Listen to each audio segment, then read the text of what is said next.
So remember, with Send a Problem, we're going to have groups of students already created so that they can work on different problems throughout class time.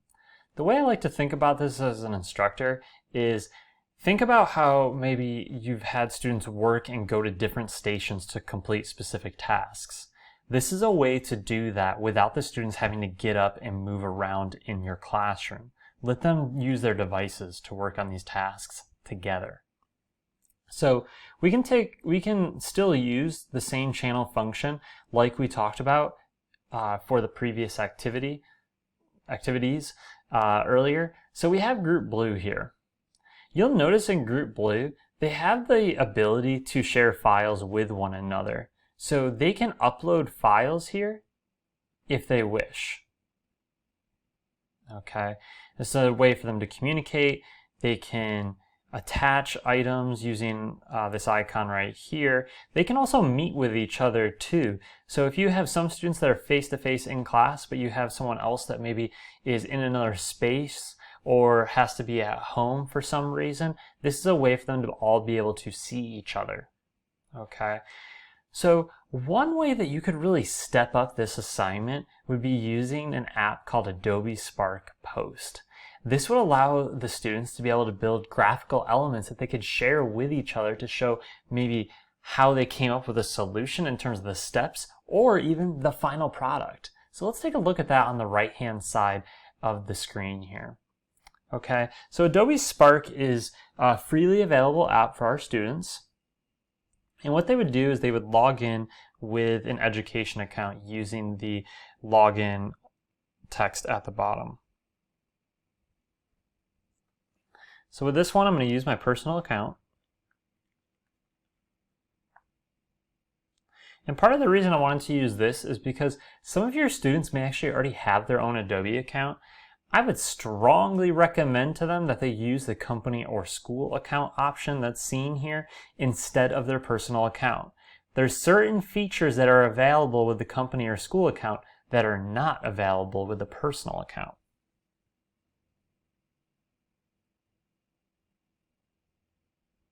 So we would log in, and I will have to do a quick edit here so not everybody can see my password.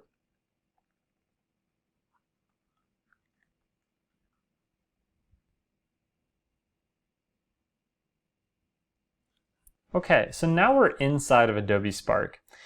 The students, even if maybe they've never done any graphical work before, they could just start off with a template if they wish.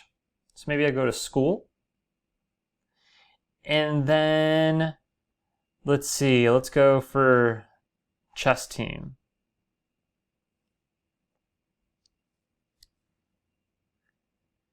And the students can go in and then just start modifying some of these elements.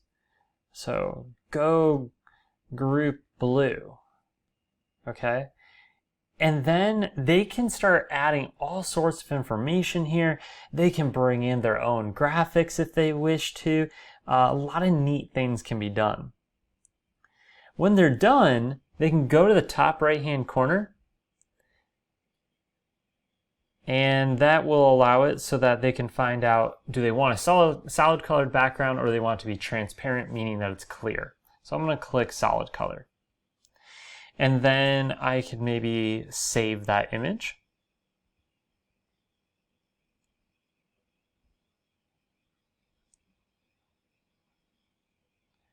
Okay, and then I could go to Teams. I could go to Group Blue. And then I click on my little paperclip. And let's see here. I'm gonna browse around. Let's try to cancel it out for a quick second here. Oh, we gotta click our little photo icon and allow them to access our photos. And then I can attach and send that photo, and it goes to all the members of my group. So this is a place that we can be working together as a team. And you'll notice on the left-hand side, I can still see that as an instructor as well. So I can kind of check in to see what's going on. Okay, so any files that are shared with each other, they can even work on Microsoft Word or anything like that too. And the students will have a history of all the information discussed inside of their different respective channels with each other. So this is a really neat tool and a neat activity for your students to be working on inside of class. So this is just another way to engage our students using mobile apps.